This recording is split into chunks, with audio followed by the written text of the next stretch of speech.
ආයුබෝවන් දරුවනි. අපි අද කතා කරන්න යන්නේ 2016 සාමාන්‍ය පෙළ ප්‍රශ්න පත්‍රයේ පළවෙනි කොටසේ 21 වන ප්‍රශ්නයේ සිට 40 වෙනි ප්‍රශ්නය දක්වා පිළිතුරු. හොඳයි. ඔබ මේ වෙනකොට ප්‍රශ්න පත්‍රය කරලා පිළිතුරු ලබාගෙන ඇතේ මා සිතනවා. එවනම් අපි බලමු 21 වන ප්‍රශ්නය. වැවක ජල මට්ටමේ සිට මීටර් 2ක් සිරස්ව පහළින් පිහිටි ලක්ෂ්‍ය මත ජලය මගින් ඇති කරන පීඩනය කොපමණද කියලා. ජලයේ ඝනත්වය දීලා තියෙනවා 1000යි කියලා, ගුරුත්ව ත්වරණය දීලා තියෙනවා 10යි කියලා. අපි දන්නවා ද්‍රවයක් තුළ කිසියම් ලක්ෂයකදී පීඩනය කෙරේ බලපාන සාධක තුනක් තියෙනවා. එකක් තමයි ද්‍රව කඳේ උස, ඊළඟ ද්‍රවයේ ඝනත්වය සහ ගුරුත්ව ත්වරණය. එහෙනම් මෙන්න මේ සම්බන්ධතාවය යොදාගෙන අපිට පීඩනය හොයන්න පුළුවන්.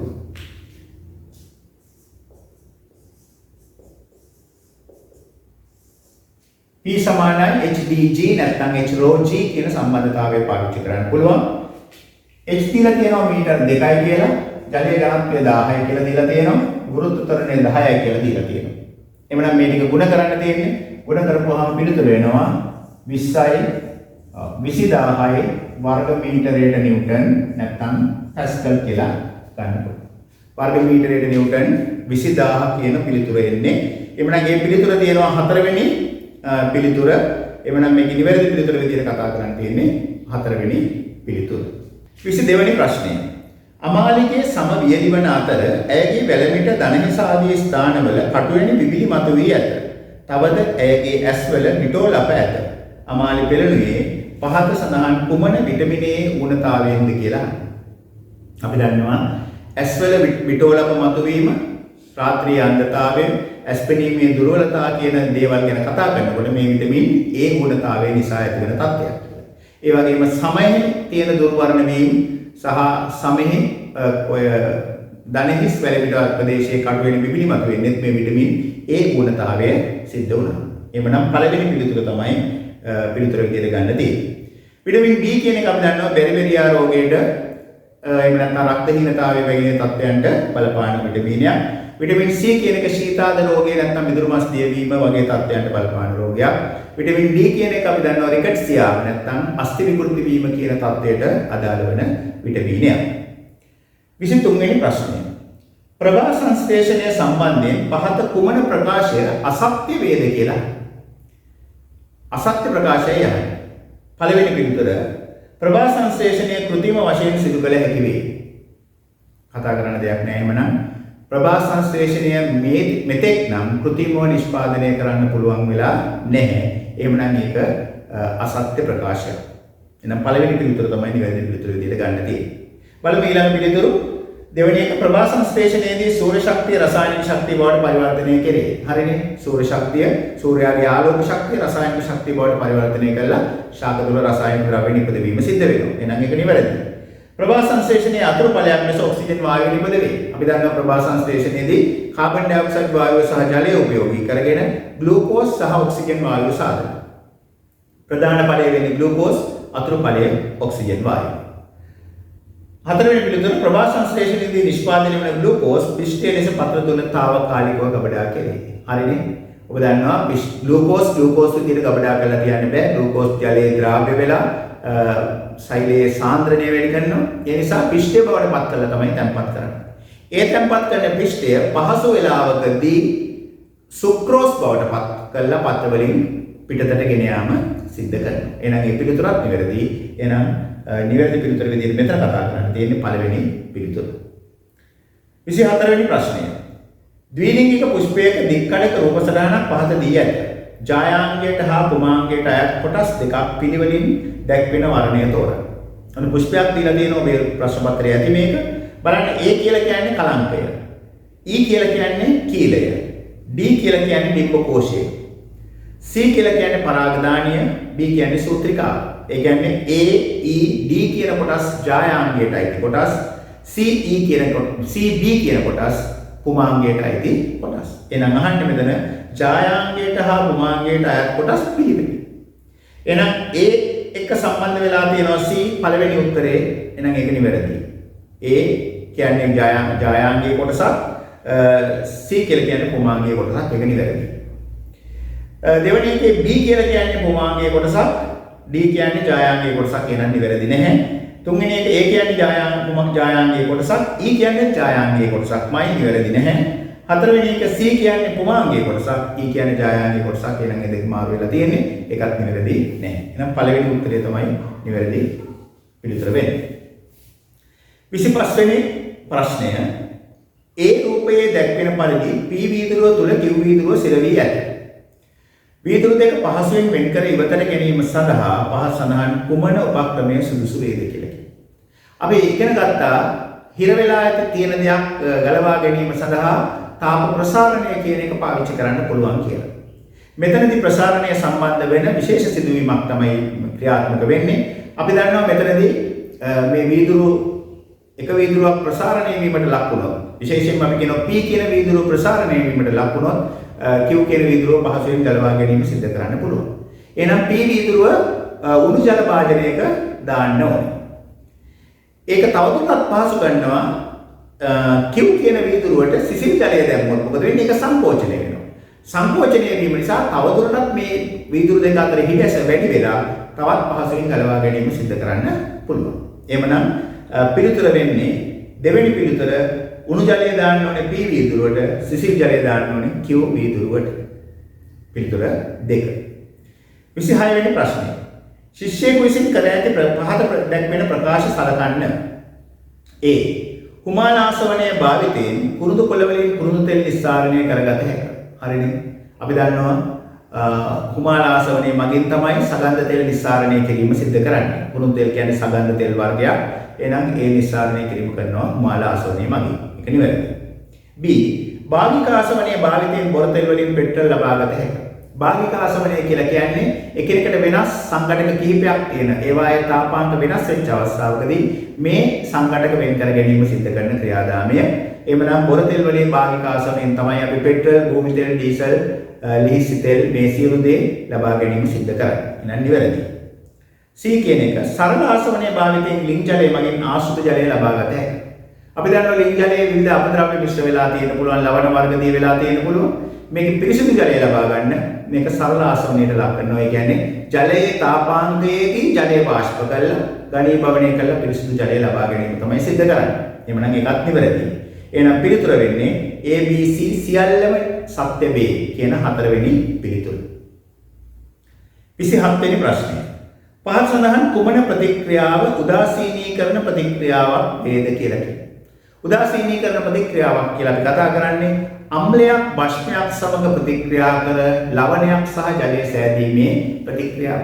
ඉතින් මෙතන තියෙන උදාසීනීකරණ ප්‍රතික්‍රියාව වලට පහසුවෙන් අඳුර ගන්න පුළුවන්. මෙතන බෂ්පයක් විදිහට තියෙනවා මොනවද? Sodium hydroxide. අම්ලයක් විදිහට තියෙනවා හයිඩ්‍රොක්ලෝරික් අම්ලය. මේ දෙක එකතු වුණාම හැදෙනවා සෝඩියම් ක්ලෝරයිඩ් කියන්නේ ලවණයක් සහ ජලය කියන්නේ මොන උදාසීනීකරණ.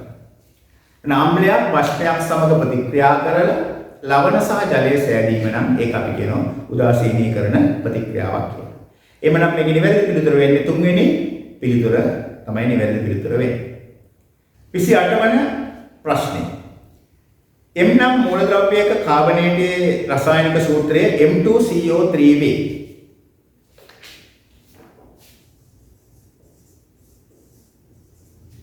M2CO3 කියන එක. අපෙන් අහනවා M වල ක්ලෝරයිඩයේ සූත්‍රය කුමක්ද කියලා අහනවා. ක්ලෝරයිඩය කියලා කියන්නේ MCl කියන තත්වයේ කියන එක. දැන් මෙන්න මේක දීලා තියෙන්නේ අපිට M වල සංයුතාව හොයාගන්න. අපි දන්නවා කාබනේට වල සංයුතාව දෙකයි, ඒ නිසා තමයි මෙතෙන්ට දෙක දාලා තියෙන්නේ. M වල සංයුතාව දක්වලා නැහැ මෙතන. මොකද කාබනේට වරහන් කරලා එකක් දාන්න ඕනේ දානවා නම්, නමුත් අපි එක දාන්නේ නැති නිසා M වල සංයුතාව එකයි කියලා ගන්න පුළුවන්. එහෙමනම් ඔන්න M වල සංයුක්තාව එකයි, ක්ලෝරින් වල සංයුක්තාව එකයි, 7 වෙනි කාණ්ඩයේ ක්ලෝරින් ඉන්නේ. එහෙමනම් මේ දෙක එකතු වුණාම සූත්‍රය එනවා MCl කියන සූත්‍රය තමයි. MCl කියලා කියන්නේ පළවෙනි පිළිතුර තමයි නිවැරදි පිළිතුර විදියට ගන්න තියෙන්නේ. 29 වෙනි ප්‍රශ්නය. කාබන් ඩයොක්සයිඩ් වායුවේ ග්‍රෑම් 22ක ඇති ඔක්සිජන් පරමාණු සංඛ්‍යාව කීයද කියලා. අපි දන්නවා කාබන් ඩයොක්සයිඩ් වල අණුක ස්කන්ධය 44යි. ග්‍රෑම් 44ක තියෙනවා අණු කාබන් ඩයොක්සයිඩ් කියන්නේ කාබන් 12යි ඔක්සිජන් 16 වරක් දෙක 32යි 47යි. කාබන් ඩයොක්සයිඩ් ග්‍රෑම් 44ක් ගත්තොත් ඒ කියන්නේ මවුල එකක්. මවුල එකක අණු තියෙනවා ඇවගාඩ්‍රෝ සංඛ්‍යාව. එහෙම නැත්නම් අපෙන් අහන්නේ කාබන් ඩයොක්සයිඩ් ග්‍රෑම් 22ක. ඒ කියන්නේ 22ක නම් මොකද වෙන්න ඕනේ? මේකෙන් භාගයයි තියෙන්නේ. ඇවගාඩ්‍රෝ සංඛ්‍යාව බෙදීම 2. ඔන්න ඇවගාඩ්‍රෝ සංඛ්‍යාවෙන් භාගයයි තියෙන්නේ ග්‍රෑම් 22ක. දැන් අපෙන් අහන්නේ මේ පිළිතුර නෙවෙයි. අපෙන් අහන්නේ ඔක්සිජන් පරමාණු සංඛ්‍යාව අහන්නේ. ග්‍රෑම් 22ක තියෙන අණු සංඛ්‍යාව තමයි මේ තියෙන්නේ. දැන් බලන්න ඔක්සිජන් පරමාණු කීයක් තියෙනවද මේක ඇතුලේ? දෙකක් තියෙනවා. ඒ කියන්නේ එක අණුවක ඔක්සිජන් පරමාණු දෙකක් තියෙනවා. එහෙමනම් අණු මෙච්චර ප්‍රමාණයක ඒ වගේ දෙගුණයක් තියෙනවා ඔක්සිජන් පරමාණු. එහෙනම් මෙන්න මේ ටික අපි දෙකෙන් ගුණ කරන්න ඕනේ. ඒ දෙකෙන් ගුණ කරපුවාම අපි දන්නවා මේ 2 කැපිලා යනවා. කැපිලා ගියාම උත්තරේ එනවා 6.02 වැඩි කිරීම 10/23 වෙනි බලය. එhmenan නිවැරදි පිළිතුර විදියට එන්නේ දෙවැනි පිළිතුර. පැහැදිලි වෙන්නේ නැති කියලා මම හිතනවා. අපිට දීලා තියෙන මවුලයක තියෙන අණු මවුලයක තියෙන අණු ගාන තමයි අවගාඩ්‍රෝ සංඛ්‍යාව. එහෙනම් අණු මවුල භාගයක එකකින් භාගයයි තියෙන්නේ. හැබැයි මෙතන අහන්නේ ඔක්සිජන් පරමාණු ගාන. එහෙනම් ඔක්සිජන් පරමාණු දෙකක් තියෙනවා එක අණුවක. ඒ වගේ දෙගුණයක් එhmenan තියෙනවා. 30 වෙනි ප්‍රශ්නය. එක්තරා මූලද්‍රව්‍යයක ලක්ෂණ තුනක් පහත දී ඇත. ස්පටික ආකාරයෙන් මෙන්ම අස්පටික ආකාරයෙන්ද පවතී. ස්පටික ආකාරයෙන් සහ අස්පටික ආකාරයෙන් පවතින මූලද්‍රව්‍ය දෙකක් ගැන අපි කතා කරනවා කාබන් සහ සල්ෆර්. දෙවෙනි එක කියනවා ජලයේ අද්‍රාව්‍ය වන අතර කාබන් ඩයිසල්ෆයිඩ් ද්‍රාවකය තුළ හොඳින් දියවේ. කාබන් ඩයිසල්ෆයිඩ් ද්‍රාවකය තුළ දියවෙන්නේ සල්ෆර් කියන මූලද්‍රව්‍යය. නිල් පාට දැල්ලක් සහිතව වාතයේ දැවේ. නිල් පාට දැල්ලක් සහිතව දැවෙන්නේ සල්ෆර් කියන මූලද්‍රව්‍යය. එහෙමනම් අපිට කියන්න පුළුවන් පිළිතුර සල්ෆර් කියන පිළිතුර 4 වෙනි පිළිතුර. මතක තියාගන්න නිල් පාට දැල්ලක් සහිතව දැවෙන්නේ සල්ෆර් නැත්නම් ගෙන්දගම් කියන එක.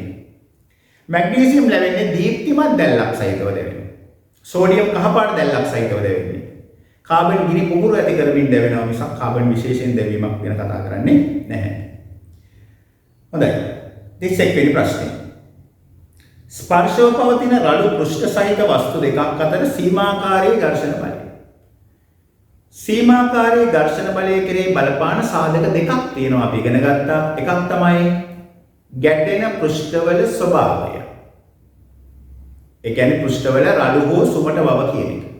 අනිත් එක තමයි අභිලම්බ තෙරපුම් බලය. ඔන්න ඔය සාධක දෙක විතරයි ඝර්ෂණ බලය සීමාකාරී ඝර්ෂණ බලය කෙරෙහි බලපාන්නේ.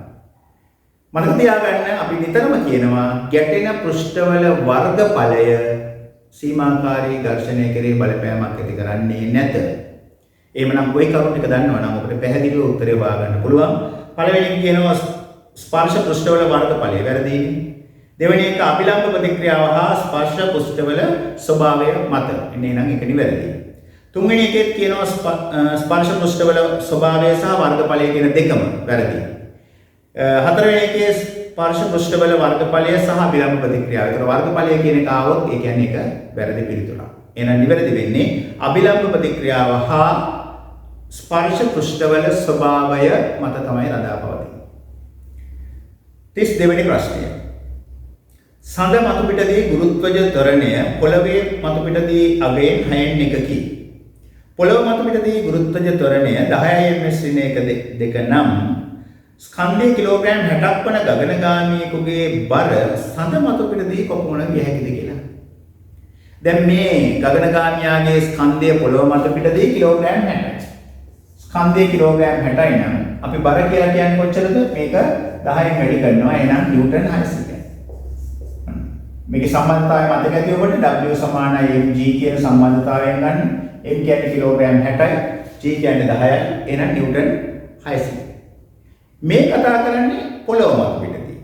සඳ මත පිටදී ගුරුත්ව ත්වරණය පොළවෙන් 6න් එකක්. එහෙනම් එහෙදි බර එන්නේ මේකෙන් 6න් එකයි. එහෙනම් 6න් එකයි කියලා කියන්නේ 6 වරක් 100ක් වෙනවා. එහෙනම් නිව්ටන් 100.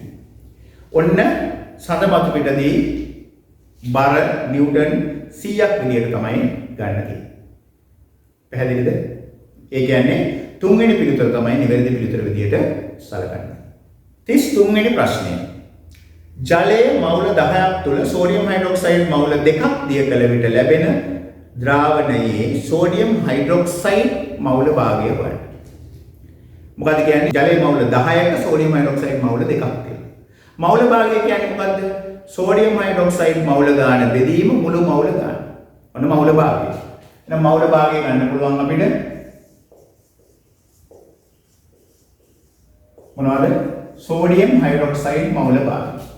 මේක ගන්න පුළුවන් මුළු මවුල ගාන. මුළු මවුල ගාන කියන්නේ 10 2. ඒක උඩ සෝඩියම් හයිඩ්‍රොක්සයිඩ් මවුල ගාන කියන්නේ 2. ඒ කියන්නේ 12න් 2යි 12න් 2යි කියලා කියන්නේ 6න් 1යි කියලා ගන්න පුළුවන්. එහෙනම් සෝඩියම් හයිඩ්‍රොක්සයිඩ් මවුල ගාන කියන්නේ 6න් 1යි. ඒ කියන්නේ දෙවෙනි පිළිතුර තමයි නිවැරදි පිළිතුර විදියට ගන්න තියෙන්නේ. 34 වෙනි ප්‍රශ්නය. රූපයේ දී ඇති විද්‍යුත් රසායනික කෝෂයේ සම්බන්ධයෙන් පහත දී ඇති කුමන ප්‍රකාශය අසත්‍ය වේද කියලා. අසත්‍ය ප්‍රකාශය තමයි අහන්නේ. බලන්න මේ තියෙන මෙතන මොකද්ද? කොප යකඩ දහඩුවක් තියෙනවා, කොප දහඩුවක් තියෙනවා, සල්ෆරික් අම්ල ද්‍රාවණයක් තියෙනවා. කියන්නේ මේ සරල කෝෂයක් තියෙනවා. සරල කෝෂය ගැන අපි දන්නවා මේකේ මොකද්ද? මේ දහඩුව වලින් යකඩ දහඩුව ඇනෝඩයේ විදිහට ක්‍රියා කරනවා. නැත්නම් අපි කියන සක්‍රියතාවයෙන් වැඩි දහඩුව තමයි යකඩ. ඒතකොට සක්‍රියතාවයෙන් වැඩි දහඩුව ඇනෝඩයේ විදිහට ක්‍රියාත්මක වෙනවා. කොප දහඩුව කැතෝඩයේ විදිහට ක්‍රියාත්මක වෙනවා. එතකොට අපි දන්නවා යකඩ දහඩුවේ ඉඳන් කොප දහඩුවට තමයි ඉලෙක්ට්‍රෝන ගැලීම සිද්ධ වෙන්නේ බාහිර පරිපථය ඔස්සේ. එhmenan අපි බලමු පිළිතුරු පළවෙනි එක යකඩ දහඩුව ඇනෝඩයේ ලෙස ක්‍රියා කරයි. හරිනේ. හැමදෙස්සෙම මතක තියාගන්න සරල කෝෂයක සක්‍රියතාවයෙන් වැඩි ලෝහය තමයි ඇනෝඩයේ විදිහට ක්‍රියා කරන්නේ. දෙවෙනි එක කොපර් දහඩුව අසල ඔක්සිහරණ ප්‍රතික්‍රියාවක් සිදු වෙනවා. ඇනෝඩය කියන්නේ මොකද්ද? ඔක්සිකරණය සිදුවන අග්‍රය. එහෙනම් ඇනෝඩය ගාව සිද්ධ වෙන්නේ ඔක්සිකරණය. එහෙනම් කැතෝඩය කියන්නේ මොකද්ද? ඔක්සිහරණය සිදුවන අග්‍රය. එහෙනම් කැතෝඩය ගාව ඔක්සිහරණය සිද්ධ වෙනවා. එහෙනම් ඒක නිවැරදි. තුන්වෙනි එක යකඩ දහඩුව අසලින් ශීඝ්‍රයෙන් වායු බූල පිට වේ. නෑ යකඩ දහඩුවෙන් ශීඝ්‍රයෙන් වායු බූල පිටවීමක් සිදු වෙන්නේ නැහැ. කොහොමද වායු බූල පිටවීම සිදු වෙන්නේ? තම දහඩුව ගාවේ. මේක බාහිර පරිපථයෙන් සම්බන්ධ කරගන්න ඉස්සෙල්ලා නම් යකඩ දහඩුව ගාවින් වායු බූල පිට වෙන්න පුළුවන්. මොකද අම්ලයක් ලෝහයක් සමග ප්‍රතික්‍රියා කිරීම නිසා. නමුත් බාහිර පථයෙන් සම්බන්ධ කරාට පස්සේ එහෙම වායු බූල පිටවීමක් සිදු වෙන්නේ නැහැ. ඒක වැරදි. හතරවෙනි එක බාහිර කම්බිය ඔස්සේ කොපර් දහඩුව වෙත ඉලෙක්ට්‍රෝන ගලා යයි. හරිනේ. ඉලෙක්ට්‍රෝන නිපදවන්නේ කොහෙද? යකඩ දහඩුවේ. එහෙනම් ඒක කොපර් දහඩුව වෙත ගමන් කිරීම සිද්ධ වෙනවා. ඒකත් නිවැරදි. එහෙනම් මේ ප්‍රශ්නයට අදාළව පිළිතුර වෙන්නේ අසත්‍ය පිළිතුර වෙන්නේ තුන්වෙනි පිළිතුර. ඊළඟට 35 36 ප්‍රශ්න සඳහා රූප සටහනක් දීලා තියෙනවා. ඒකෙන් අහලා තියෙනවා 35 වෙනි ප්‍රශ්නය. කෝෂය මගින් ලබා දෙන ධාරාව කොච්චරද කියලා. මේ බලන්න මේ රූප සටහන.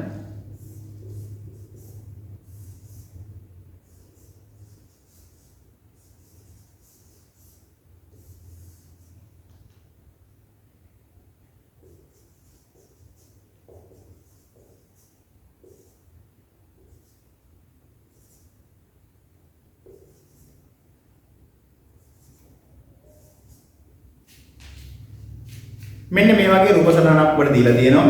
ඔබට පේනවා ඇති. අහන්නේ කෝෂය මගින් ලබා දෙන ධාරාව කොපමණද කියලා. ධාරාව හොයන්න අපි දන්නවා මොකද්ද? V = IR කියන සම්බන්ධතාවය පාවිච්චි කරනවා. එහෙනම් V = IR. මෙතන V දීලා තියෙනවා 6 වෝල්ට් කියලා.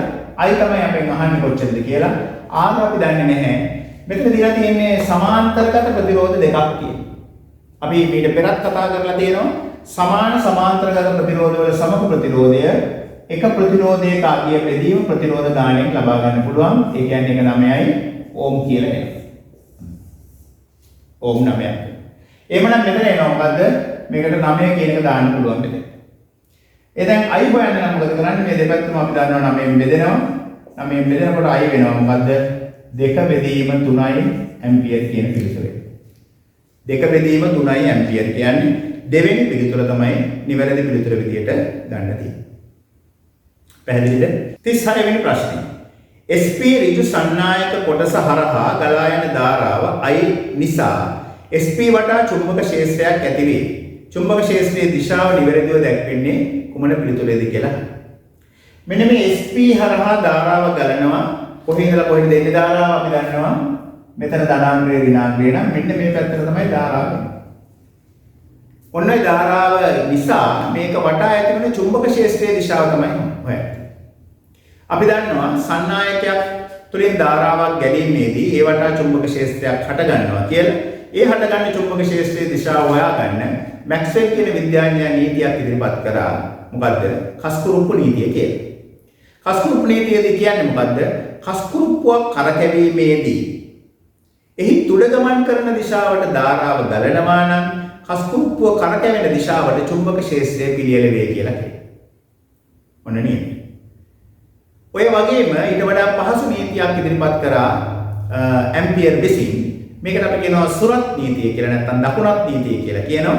මොකද දකුණත් නීතියෙන් කියවන්නේ දකුණු අතේ මහපට ඇඟිල්ල සන්නායකය තුලින් ධාරාව ගලන දිශාවට යොමු කළ විට ඉතිරි ඇඟිලි කරකැවෙන දිශාවට චුම්බක ක්ෂේත්‍රය පිළියෙල වේ කියලා කියනවා නේ.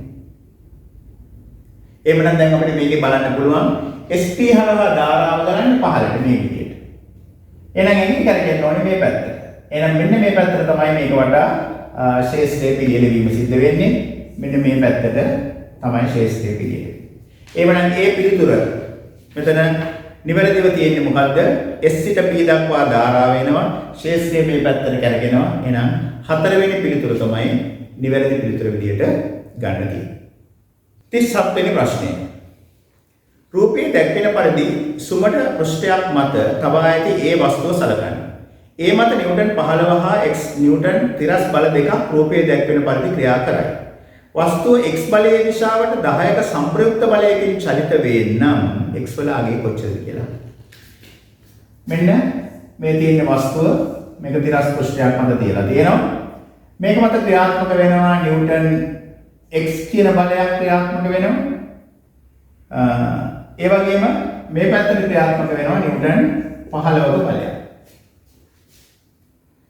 දැන් මේක කියන්නේ මොකද්ද? වස්තුව චලනය වෙනවලු x බලයේ දිශාවට නිව්ටන් 10 කියන්නේ මේක චලනය වෙන්නේ 10කින් මේ පැත්තට චලනය වෙනවා. ඔන්න සංප්‍රයුක්ත බලයේ දිශාව තමයි නිව්ටන් 10ක් x බලයේ දිශාව. එහෙමනම් අහනවා x කීයද කියලා. දැන් අපි දන්නවා මෙහෙන් 15ක බලයක් ක්‍රියාත්මක වෙනවා. එහෙනම් 15 මැඩ පවත්වන්න නම් අපි මෙහෙන් 15ක් යොදන්න ඕනේ. එහෙම වුණොත් මැඩ පැවැත්වෙනවා විතරයි. දැන් අපි 10කින් යන්න නම් තව 10ක් වැඩි කරන්න. එහෙමනම් x වල බලය එනවා කොච්චරද? මෙන්න මේ බල දෙකේ එකතුව නිව්ටන් 25ක්. එහෙනම් පිළිතුර එන්නේ නිව්ටන් 25යි දෙවෙනි පිළිතුර. 38 වෙනි ප්‍රශ්නය. එක්තරා ස්ථානයක සිට සරල රේඛීය මාර්ගයක් ඔස්සේ ළමයෙකු සිදු කළ චලිතයට අදාළව පහත දී ඇති දත්ත සලකන්න. ඔබට පේනවා ඇති ඔබේ වගුවේ කාලයේ බිඳුවේ සිට 11 දක්වා දීලා තියෙනවා තප්පර වලින්. විස්ථාපනය දීලා තියෙනවා බිඳුවේ සිට 2 4 6 6 6 8 8 7 4 2 බිඳුව කියලා දීලා තියෙනවා. දී ඇති කාලය තුළ ළමයාගේ චලිතය සම්බන්ධව පහත සඳහන් කුමන ප්‍රකාශය අසත්‍ය වේද? අසත්‍ය ප්‍රකාශය අහන්න. පළවෙනි කාරණා. පළමු තප්පර 3 තුළ ළමයා ඒකාකාර ප්‍රවේගයකින් චලිත වී ඇත. පැහැදිලිද? බලන්න. බිඳුවේදී බිඳුවයි, එකේදී 2යි, දෙකේදී 4යි, තුනේදී 6යි. එහෙනම් තුන්වෙනි තප්පරේ දක්වා ඒකාකාර ප්‍රවේගයක් තියෙනවා. එහෙනම් ඒක හරියි. ළමයා නිශ්චලව සිටි මුළු කාලය තප්පර 5කි. බලන්න හරිද කියලා. තප්පර 2 නම් 3 දක්වා කාලයේදී මෙයා 6 දක්වා ප්‍රවේගය වැඩි කරගත්තා. 3 නම් 4 දක්වා 6යි, 4 ඉඳලා 5 දක්වා 6යි. ඒ කියන්නේ තප්පර 2ක්. 3 ඉඳන් 4 දක්වා, 4 ඉඳන් 5 දක්වා තප්පර 2ක් නිශ්චලව ඉඳලා තියෙනවා. ඊට පස්සේ 5 ඉඳන් 6ට 6 තප්පරයේ සිට 8 දක්වා වැඩි කරගත්තා. එන එතන නිශ්චලව නෙවෙයි. ඊළඟට 6 ඉඳන් 7ට කියන එක, ඒ කියන්නේ 8 කියන ස්ථානයේ හිටියේ. එහෙනම් එතනදී එක තප්පරයක් නිශ්චලව ඉඳලා තියෙනවා. එහෙනම් මේක ඇතුළේ තියෙන නිශ්චලව ඉඳලා තියෙන තප්පර ගාන 3යි. එhmenan 5යි කියන එක වැරදි. ඔබ මේක වැරදියට තේරුම් ගත්තා නම් 6 ඒවා 3ක් තියෙනවා, 8 ඒවා 2ක් තියෙනවා. එහෙනම් මේ ඔක්කොම නිශ්චලයි කියලා හිතාගත්තා නම් පිළිතුර වැරදෙනවා. එහෙනම් මේක තමයි වැරදි පිළිතුර. තුන්වෙනි පිළිතුර බලන්න. ළමයා නැවත ආරම්භක ස්ථානයට පැමිණ ඇත. හරිනේ. මොකද කියන්නේ? බිඳුවේ ඉඳන් ගිහිල්ලා 8ක් නැවතත් බිඳුවට ආවා. බිඳුවට ආවා කියන්නේ ආරම්භක ස්ථානයට ඇවිල්ලා. එහෙනම් ඒක නිවැරදි. ඊළඟට කියනවා ළමයා චලිත වූ මුළු දුර මීටර් 16. මීටර් 8ක් ගියා, 8ක් ආවා. එහෙමනම් 16ක් ඇවිල්ලා. එහෙමනම් පිළිතුර වෙන්නේ දෙවෙනි පිළිතුර. 39 වෙනි ප්‍රශ්නය. විද්‍යුත් චුම්බක ප්‍රේරණය ආදර්ශනය කිරීම සඳහා භාවිතා කරන ලද සැකැස්මක රූපයක් මෙහි දැක්වේ. G ගැලවනෝමීටරයේ උත්ක්‍රමණයක් ඇති නොවන්නේ පහත සඳහන් කුමන අවස්ථාවේදීද? මොකද්ද මේ විද්‍යුත් චුම්බක ප්‍රේරණය කියලා කියන්නේ? චුම්බක ක්ෂේත්‍රයක සන්නායකයක් චලිත වීමේදී ඒ සන්නායකයේ මත විද්‍යුත්ගාමක බලයක් හටගන්නවා. ඒ නිසා ප්‍රේරිත ධාරාවක් හටගන්නවා. මෙන්න මේ හටගන්න ප්‍රේරිත ධාරාවට අපි කියනවා විද්‍යුත් චුම්බක ප්‍රේරණය කියලා. ඒතර විද්‍යුත් චුම්බක ප්‍රේරණයක් සිද්ධ වෙන්න නම් මයිකල් ෆැරඩේ කිව්වා පරිපථයක් හා සැබැඳි චුම්බක ශ්‍රාවක රේඛාවල වෙනසක් ඇතිවන හැම විටම එම පරිපථය තුළ විද්‍යුත්ගාමක බලයක් ප්‍රේරණය වේ කියලා. එම විද්‍යුත්ගාමක බලය ශ්‍රාව රේඛා කැපෙන ශීඝ්‍රතාවයට සමානුපාතික වේ කියලා කියනවා. එහෙනම් මේ පරිපථය හා සම්බන්ධ වෙලා තියෙන චුම්බක ශ්‍රාව රේඛාවල වෙනසක් වුණොත් විතරයි මේකේ ධාරාවක් හටගන්නේ. ඔන්න ඔක තමයි අපේ ඔළුවේ තියෙන්න ඕනේ. එතකොට අපි දන්නවා එහෙනම් මොකද වෙන්න ඕනේ? එක්ක දඟරේ ගාව චුම්බකයේ චලනය වෙන්න ඕනේ. එහෙම නැත්නම් චුම්බකයේ ගාව දඟරේ චලනය වෙන්න ඕනේ. මේ දෙකෙන් එකක සාපේක්ෂ චලිතයක් සිදු වුණේ නැත්නම් ධාරාවක් හටගන්නේ නැහැ. එහෙමනම් දැන් බලන්න පිළිතුරු. දඟරේ නිශ්චලව තබා චුම්බකයේ දඟරේ වෙතට චලනය වීමේදී ශ්‍රාව රේඛා කැපෙනවා. එහෙනම් හරි. දඟරේ හා චුම්බකය යන දෙකම නිශ්චලව තබා ඇති විටදී එහෙනම් ශ්‍රාව රේඛා කැපෙන්නේ නැහැ. එහෙනම් ධාරාවක් ප්‍රේරණය වෙන්නේ නැහැ. එහෙනම් ඒක තමයි නිවැරදි පිළිතුර. තුන්වෙනි එකේ කියනවා දඟරේ නිශ්චලව තබා චුම්බකයේ දඟරේ ඉවතට ගෙන යාමේදී. ඉවතට ගෙනියනකොට මොකද වෙන්නේ? චලනය වෙනවා. ශ්‍රාව රේඛා කැපෙනවා. එහෙනම් ධාරාවක් හටගන්නවා. හතරවෙනි එක චුම්බකයේ නිශ්චලව තබා දඟරේ චුම්බකයෙන් ඉවතට ගෙන යාමේ. දඟරේ චලනය වුණත් දඟරේ මගින් ශ්‍රාව රේඛා කැපෙනවා. ඒ නිසා ප්‍රේරණය වෙනවා ධාරාවක්. එමනම් පිළිතුර වෙන්නේ දෙවෙනි පිළිතුර. 40 වෙනි ප්‍රශ්නේ. කුරුණෑගල නගරයේ වාසය කරන අනිල් ජගත් සුජිත් සහ නාමල් යන සිව් දෙනා එක්තරා දිනක පහත වගුවේ දැක්වෙන ආකාරයට උදෑසන ආහාරය ගත්තා කියලා කියනවා. මෙන්න නම් ටික දීලා තියෙනවා, ගත්ත ආහාරය දීලා තියෙනවා. අනිල් පත් පරිප්පු සහ පොල් සම්බෝල, ජගත් ඉදියාප්ප හාල් පිටි වලින් හදපු පරිප්පු සහ මාළු, සුජිත් පාන් තිරිඟු පිටි වලින් හදපු පරිප්පු සහ පොල් සම්බෝල, නාමල් රොටි තිරිඟු පිටි වලින් හදපු අර්ථාපල් සහ පොල් සම්බෝල. ඉහත සඳහන් ආහාර සඳහා පොල් හා සහල් කුරුණෑගල ප්‍රදේශයෙන්ද, අර්ථාපල් නුවරඑළිය ප්‍රදේශයෙන්ද, හාල් පිටි පොළොන්නරුව ප්‍රදේශයෙන්ද, මාළු මීගමුව ප්‍රදේශයෙන්ද, පරිප්පු ඉන්දියාවෙන්ද, තිරිඟු පිටි ඇමරිකාවෙන්ද ලබාගෙන ඇත කියලා කියනවා. අහන්නේ ඒ අනුව අඩුම ආහාර සැතපුම ඇති ආහාරය ගෙන ඇත්තේ කවුද කියලා. ආහාර සැතපුම කියලා කියන්නේ අපි දක්වා මේ ආහාරය පැමිණීමේදී කොපමණ දුරක් ගත කරලා තියෙනවද කියලා. සැතපුම් කීයක් ගත කරලා තියෙනවද කියන එක. එහෙමනම් අපිට දැන් බලන්න පුළුවන් අනිල්ගේ බත් හම්බෙලා තියෙන්නේ කුරුණෑගලින්, පරිප්පු හම්බෙලා තියෙන්නේ ඉන්දියාවෙන්, පොල් හම්බෙලා තියෙන්නේ කුරුණෑගලින්මයි. එහෙනම් පරිප්පු ඉන්දියාවෙන් ගෙනල්ලා එහෙනම් තරමක දුරක් තියෙනවා. ජගත්ගේ ඉන්දියාප්ප වල හාල් පිටි ගෙනත් තියෙන්නේ පොළොන්නරුවෙන්, පරිප්පු ඉන්දියාවෙන්, මාළු මීගමුවෙන්. එහෙනම් අනිල්ට වඩා ටිකක් දුර වැඩි.